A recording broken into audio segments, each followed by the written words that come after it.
আলহামদুলিল্লাহ রব্বিল আলামিন ওয়াসসালাতু ওয়াসসালামু আলা সাইয়্যিদিল মুরসালিন ওয়া আলা আলিহি ওয়া সাহবিহি আজমাইন। আসসালামু আলাইকুম ওয়া রাহমাতুল্লাহ। আপনারা কি সবাই ভালো আছেন? আলহামদুলিল্লাহ। আমি প্রায় 14 বছর কারাগারে থাকার পর আজকে সকালে মুক্ত হলাম। আমি এখন মুক্ত, আমি এখন স্বাধীন। এটা স্বাধীন দেশে আমি স্বাধীন নাগরিক একজন।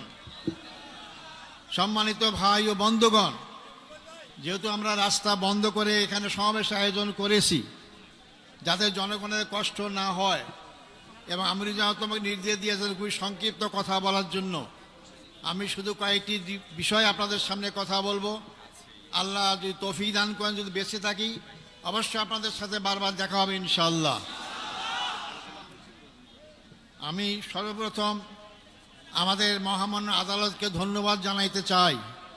তারা ন্যায় বিচার প্রতিষ্ঠার একটা অগ্রণী ভূমিকা পালন করছেন।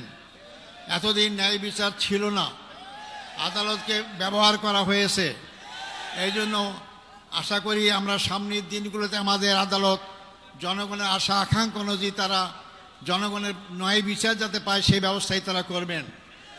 আমি ধন্যবাদ জানাতে চাই আমার মামলায় যে সমস্ত আইনজীবী নিয়োগ করা হয়েছিল, আমি যতদূর পত্রপত্রিকার মাধ্যমে জানতে পেরেছি, পড়তে পেরেছি, তো অত্যন্ত সাবলীল সুন্দর যুক্তি উপস্থাপন করার মাধ্যমে আমার মামলার অসারতা, দুর্বলতা সমস্ত কিছু প্রকাশ করতে পেরেছেন।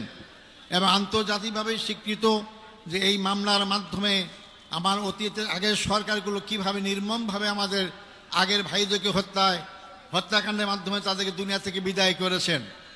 সম্মানিত ভাই বন্ধুগণ, আমি এরপর ধন্যবাদ জানাতে চাই যাদের কারণে আজকে মুক্ত হওয়ার সুযোগ পেয়েছি। সেই 36শে জুলাই অর্থাৎ 5ই আগস্টের মহা বিপ্লবী নায়কদের জন্য আমি ধন্যবাদ জানাতে চাই। তাদের অক্লান্ত পরিশ্রম, আন্দোলন, তাদের মাধ্যমে স্বৈরাচার ফ্যাসিস্ট সরকারের পতন হতে বাধ্য হয়েছিল। এবং সবচেয়ে আমি ধন্যবাদ জানাবো এই ক্ষেত্রে ছাত্র সমাজকে, যারা অতীতের অহংকার গর্বকে আবার প্রতিষ্ঠা করতে পেরেছেন। ছাত্র সমাজই রাস্তায় রাজপথে নেমে রক্ত ঢেলে তারা এই 14.5 বছরের ফ্যাসিস্ট সরকারের সকল জুলুম অত্যাচারের বিরুদ্ধে জনগণকে সাথে নিয়ে তারা রাজপথে যে আন্দোলন গড়ে তুলেছিলেন, যার কারণে গর্ব গর্ব সব চূর্ণ হয়ে বাংলাদেশ নতুনভাবে স্বাধীনতা অর্জন করতে পেরেছে। আমি ধন্যবাদ জানাতে চাই ছাত্র, যুবক, শিক্ষক, সকল পেশাজীবী, সকল নারী পুরুষ, এমনকি শিশু বাচ্চাদেরকেও আমি দেখেছি তারা রাজপথে সেদিন নেমে এসেছিল। সবাইকে আমি ধন্যবাদ জানাতে চাই। আমি ধন্যবাদ জানাতে চাই আমাদের দেশপ্রেমিক সেনাবাহিনীকে, যারা জনগণের পক্ষ না নেওয়ার কারণেই আজকে আমরা এই অবস্থা আসতে সক্ষম হয়েছি। সম্মানিত ভাই ও বন্ধুগণ, আমি ধন্যবাদ জানাতে চাই। আমি দেখেছি, আমাকে বলেছে আমার মুক্তির জন্য আমি একজন নগণ্য ব্যক্তি। অনেকে রোজা রেখেছেন, অনেকে সিয়াম পালন করেছেন, অনেকে মানত করেছেন। আমি তাদেরকে ধন্যবাদ জানাতে চাই। হয়তো ওটা ইসলামী আন্দোলনকে মহব্বত করার কারণেই, ইসলামীদেরকে ভালোবাসার কারণেই এটা অবশ্যই তারা ধন্যবাদ পাওয়ার যোগ্য। আল্লাহ তাকে উত্তম যাজা দান করুক।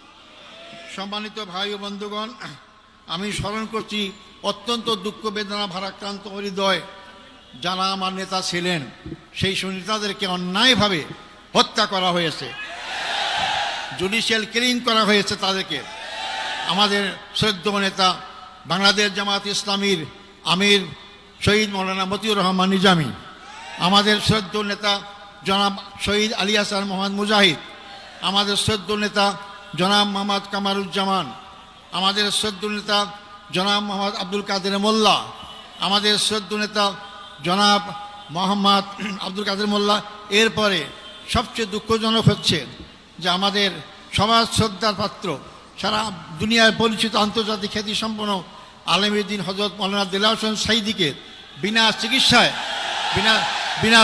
হত্যাকাণ্ডের ষড়যন্ত্র হত্যা করা হয়েছে। আমি এটাকে সবাইকে স্মরণ করছি।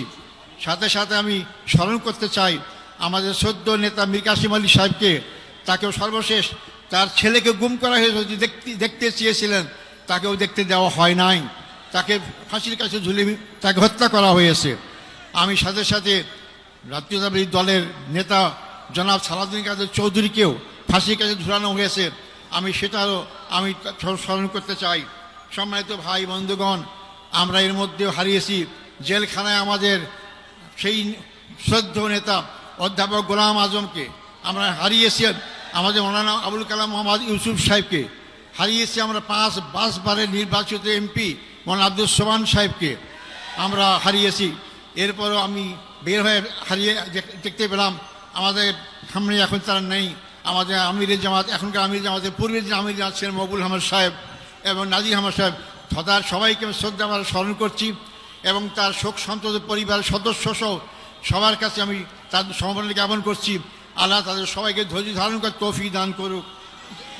সম্মানিত ভাই ও বন্ধুগণ, আমি এই প্রসঙ্গে বলতে চাই, এই হত্যাকাণ্ডের সঙ্গে যারাই যে পর্যায়ে জড়িত সবাইকে আইনের আওতায় এসে তাদের বিচার করা হোক। এটা আমি জোর গলা আবার বলতে চাই, যারাই হত্যাকাণ্ডের সাথে যেখানে যে পর্যায়ে জড়িত সবাইকে আইনের আওতায় নিয়ে এসে তাদেরকে বিচার করা হোক। না হলে এই খারাপ সংস্কৃতি চালু থাকবে, এখান থেকে বেরিয়ে আসতে হবে আমাদেরকে। সম্মানিত ভাই ও বন্ধুগণ, আমি আপনাদের কাছে অনুরোধ করতে চাই, আমার জন্য আন্তরিকভাবে দোয়া চাই আপনাদের কাছে। আমার অপরাধ কি ছিল? আমার অপরাধ ছিল ওমা নাকামু মিনহুম ইল্লা আন আইয়ুমিনু বিল্লাহিল আজিজিল হামিদ, আল্লাহর প্রতি বিশ্বাস, এটাই তো আমার অপরাধ ছিল, আর তো অপরাধ নাই। আমি তো আপনাদের কাছে দোয়া চাই যে অপরাধের কারণে ফাঁসির কাষ্ট থেকে আছে আমাদের কাছে ফুলের মালা পাচ্ছি, রশি গলা সেরে গিয়ে ফুলের মালা পাচ্ছি, আমি যেন আজীবন সেই ইসলামী আন্দোলনে আমার জীবন থাকতে, রক্তবিন্দু এক ফোঁটা থাকতে এই আন্দোলনেই যেন আমি শহীদ হিসেবে মৃত্যুবরণ করতে পারি, সে তৌফিক আপনাদের কাছে কামনা করতে চাই। আমাদেরকে সবাইকে মৃত্যুবরণ করতে হবে, মনে রাখবেন, আজ হোক কাল হোক মৃত্যুবরণ করতেই হবে, মৃত্যুর হাত থেকে বাঁচতে পারবো না। আব্দুল কাদের মোল্লা ভাই আমার আমির ছিলেন, একটা কথা আমাকে প্রায় বলতেন, আজার ভাই আমরা যেভাবে গুনাহগার, আমরা এই সব নিয়ে কাল পরকালে জান্নাত পাবো না, জান্নাত পরে একটাই মাত্র পথ, তা হচ্ছে শাহাদাত বরণ করা, তো শাহাদাতই আমাকে জান্নাত দিতে পারে। তাই যে দল, যে জাতি, যে ব্যক্তি শাহাদাত তামান্না করে এগিয়ে যায়, সেই দল, সেই জাতিকে কেউ দমাতে পারে না।